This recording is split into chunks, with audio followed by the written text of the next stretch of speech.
The night she came over, rain was carving lines down the kitchen window, and for the first time in months, I didn't care that my brother's car was still parked outside. I knew he wouldn't come home early. I knew I shouldn't open the door. But when I saw her standing there, soaked, trembling, asking if she could come in, I did.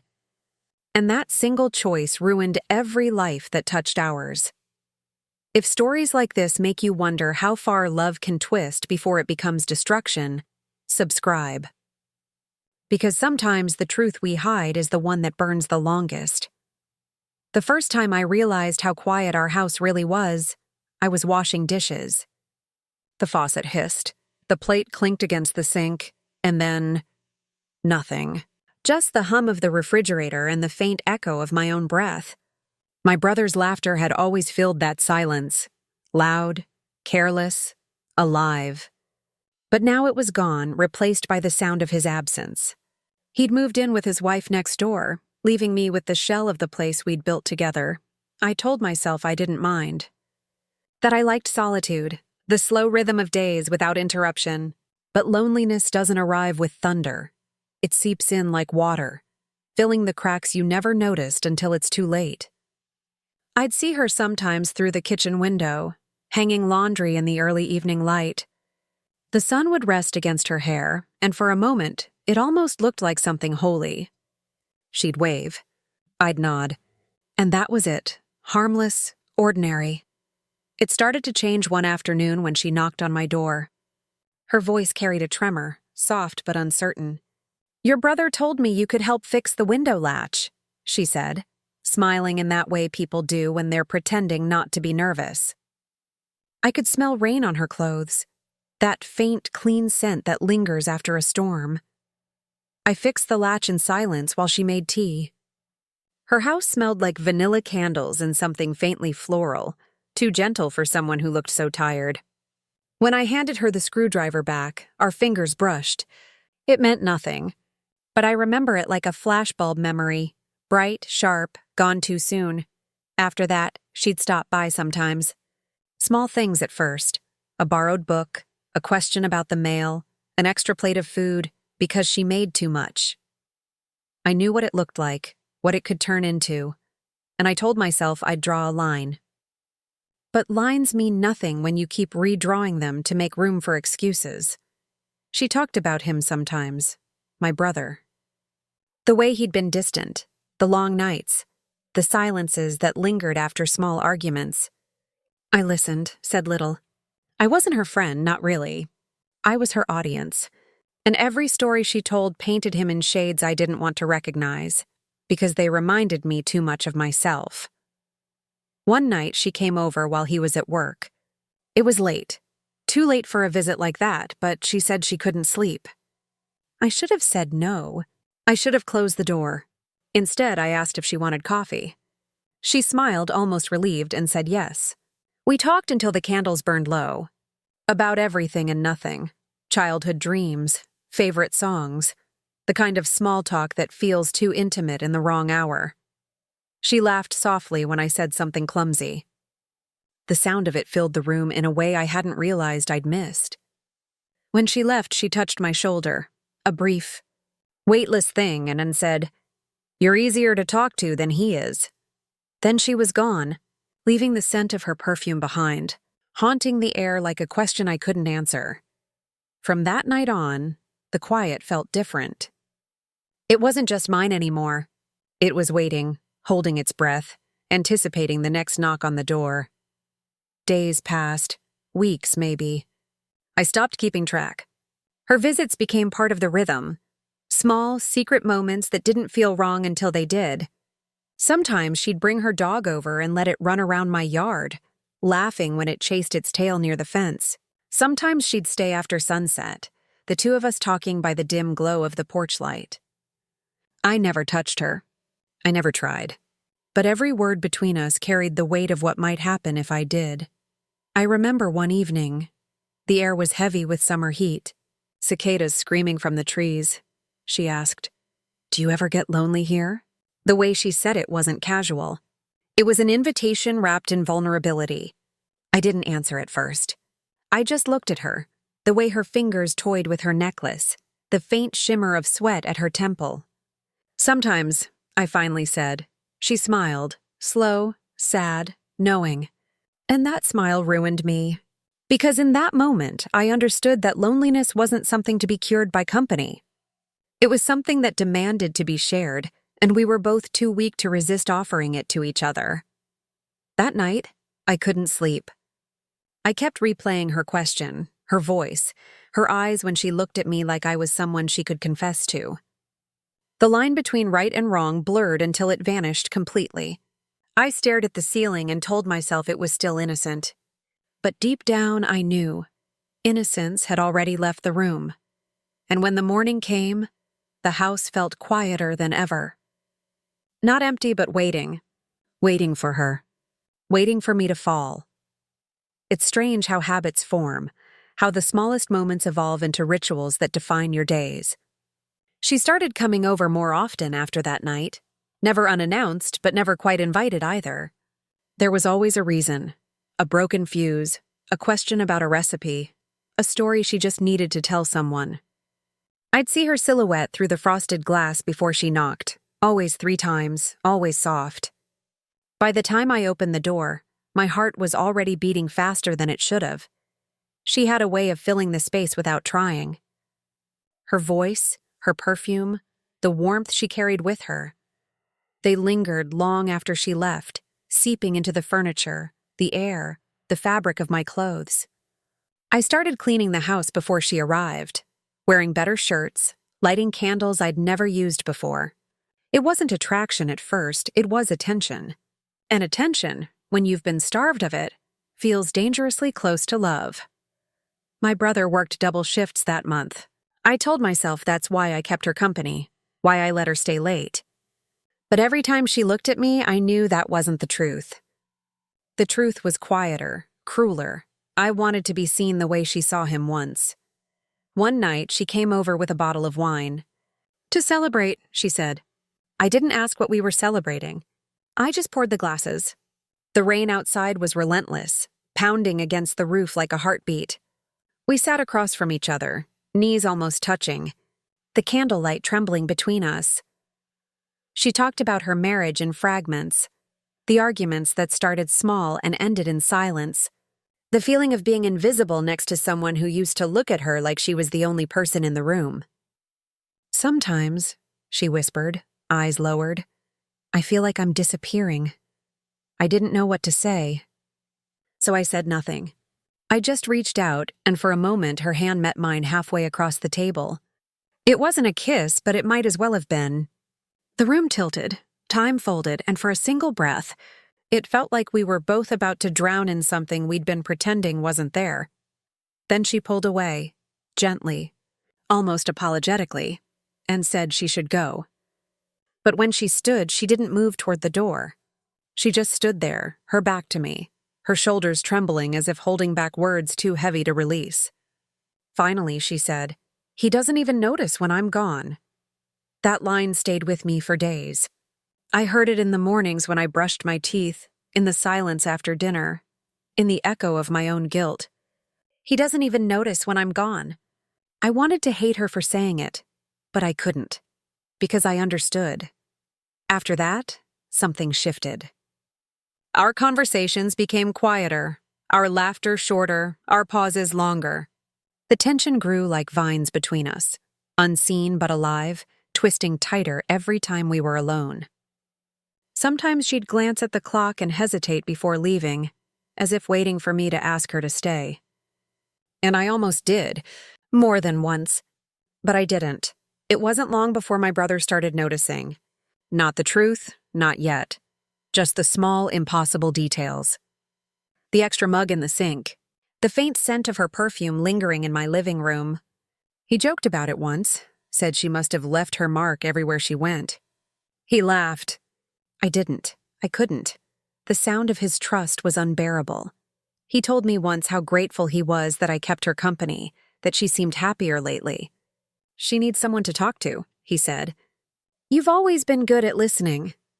I nodded, pretending not to choke on the irony. His faith in me was a weight I carried every second she sat across from me, smiling, sipping from the same glass, her eyes saying what neither of us dared to speak. Every secret meeting made the house feel smaller. The walls seemed to hum with everything unspoken. Even when she wasn't there, I could feel her presence like a ghost tracing the edges of my thoughts. Sometimes I'd catch myself looking toward the door, waiting for her knock. Other times I'd stand at the window watching the light in their house flicker, one shadow moving closer to another, then apart. I'd imagine what they said, what they didn't, and it tore at me in ways I couldn't explain. The night before it all fell apart, she called me. Her voice was shaking. She said they'd fought again, over nothing, over everything. She asked if she could come over, just to talk. I told her no. I told her it wasn't right anymore. And for a moment, there was silence. Long, fragile, dangerous silence. Then she said softly, "You're the only one who still listens. I wish I could tell you I hung up. I wish I could tell you I did the right thing." But when she knocked 3 times, I opened the door. That night, something changed forever. Not in action, but in meaning. Because when she sat beside me on the couch, close enough that her shoulder brushed mine, I realized that lines don't have to be crossed to be broken. Some are destroyed by the mere desire to step over them. When she left, I stood at the door long after her footsteps faded into the rain. I wanted to feel relief. I didn't. I only felt the weight of every unspoken word pressing against my chest like a secret begging to be confessed. And when I turned off the light, the darkness didn't hide me. It exposed me. Because in that darkness, I finally saw myself clearly. The man who waited for his brother's wife to come back. I used to think guilt had a sound. I thought it would arrive like thunder. Loud, undeniable, impossible to ignore. But when the night finally came, when everything fell apart, it was almost silent. That evening had started like all the others. Rain tapping against the roof, the faint hum of the old ceiling fan, her perfume filling the space between breaths. She was sitting on the couch, legs tucked beneath her, staring into her glass of wine like it held some secret. I remember the way her fingers trembled when she set it down. "He left without saying a word again," she murmured, her voice fragile, almost lost in the sound of the rain. "He doesn't even look at me anymore." I wanted to tell her to stop coming. I wanted to tell her this had gone too far. But instead, I said the one thing I shouldn't have. "Maybe he doesn't deserve you." She looked up. Her eyes caught mine, searching, breaking, and before I could take the words back, she moved closer. The couch creaked under her weight, the air between us thinning until it wasn't there at all. It wasn't passion that followed. It was desperation. A hunger to be seen, to be wanted, to feel something that didn't hurt. Her hand slid against my jaw, her breath trembling as she whispered, "I shouldn't be here." And I whispered back, "Then go." But she didn't move. Neither did I. When our lips met, it wasn't fireworks. It was fire, slow, consuming, inevitable. The kind that doesn't light up a room but burns it down. Every heartbeat after that felt like betrayal, every breath a lie. And yet, for those few stolen moments, we believed the lie because it felt like mercy. The front door opened. The sound was soft, almost polite. A turn of the handle, a sigh of hinges. For half a second, my mind refused to register what it meant. Her body froze against mine, the air collapsing around us. Then came the unmistakable sound of his footsteps, steady, certain, moving closer. I'll never forget the look on her face, the way all the color drained from it, the way her eyes pleaded with me without words. She pushed herself away, straightening her hair, whispering, "He can't see me here." But fate doesn't negotiate. The living room light flickered as he stepped into the doorway. My brother, still in his work uniform, tired eyes scanning the room, and then stopping. He didn't shout. He didn't throw anything. The silence that followed was worse than any violence. He looked at her first, then at me, and something inside him, something I'd always thought was unbreakable, just shattered. She tried to speak, but her voice broke halfway through his name. He didn't answer. He didn't even blink. He just turned his head slightly, eyes glassy, unfocused, like he was staring at a memory instead of us. I opened my mouth, searching for an apology that could fix the unfixable. None existed. The sound of the rain grew louder. I remember thinking how wrong it was that the world outside could keep moving while ours had stopped completely. He walked past me without a word into the kitchen. She followed him, sobbing quietly, begging him to listen. I stayed frozen, unable to move, the taste of her still on my lips like poison. Then came the crash, glass shattering, a muffled scream. I rushed in just in time to see her clutching her hand, blood dripping from a broken wine glass. He stood across from her, still silent, still calm in a way that terrified me. "Get out," he said finally. Not to her, to me. I wanted to explain, to say it wasn't what it looked like. But lies feel heavier when spoken aloud, so I left. The last thing I saw before the door closed was her, shaking, crying, her hand pressed against her chest as if trying to hold her heart in place. That night, I drove for hours. I don't remember where. The world outside the windshield was all blurred lights and darkness. I replayed every second. The rain, her touch, his eyes, over and over until the memories felt like they belonged to someone else. But they didn't. They were mine. My choices. My ruin. When I finally came home, the house was dark. His car was gone, hers too. The silence felt different this time. Not heavy, not lonely. Hollow. As if the walls themselves knew what I'd done. Days passed. Then weeks. He moved out quietly, no confrontation, no explanations. Just absence, thick and absolute. I didn't see her again. Not at the store, not in the yard, not anywhere. Her house went dark, curtains drawn, like it had been abandoned overnight. Sometimes at night, I'd stand by the fence between our homes, staring at her window. I thought I saw her once. A silhouette behind the curtain, still as a photograph. I almost called her name, but what would I have said? Sorry? For what? The love we pretended wasn't real, or the destruction that came with it? The rain returned days later, just as it had that night. I watched it slide down the glass, each drop carving its own path, colliding, merging, separating again. It reminded me of us. Two people who never should have met in the middle, but did anyway. By morning, the storm had passed. The air smelled clean, as if the world had forgiven itself for the damage it caused. But I knew better. Storms don't cleanse, they expose. And in that raw, washed-out silence, I finally understood something I'd been running from since the night she first knocked on my door. Guilt isn't punishment. It's preservation. It's how the soul keeps a scar to remember what it destroyed. The morning after the storm, the world looked cleaner than it should have. The sky had that pale, washed-out glow that follows heavy rain, when everything feels new except the people living in it. I sat on the back porch with a mug of cold coffee, staring at the fence that separated our houses. The wood was dark and swollen with water, every plank bending slightly inward, as if even it had given up pretending to stand straight. Her curtains were drawn. His truck was gone. For the first time since it all began, there was no trace of either of them, no laughter drifting through open windows, no shadow moving behind the glass.